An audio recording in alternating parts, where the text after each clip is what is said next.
Hello, I'm Tim Brown, Chief Financial Officer for Hamilton Southeastern Schools.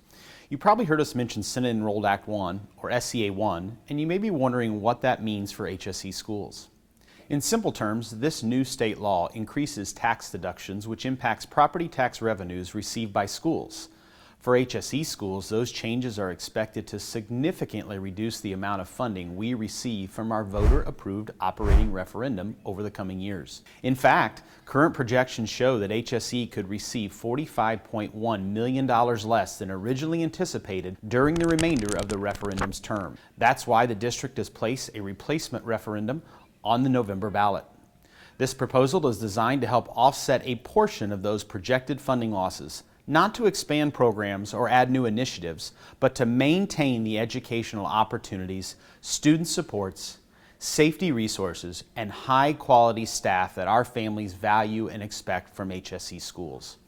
We know school finance can be complicated, and many people have questions about how these changes could affect them personally.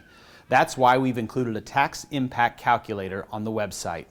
Simply enter your property's gross assessed value to see an estimate of what the proposed referendum could mean for you. If you'd like to learn more, we invite you to request a presentation for your HOA, neighborhood association, civic organization, or community group. You'll find details on the website. Thank you for taking the time to stay informed.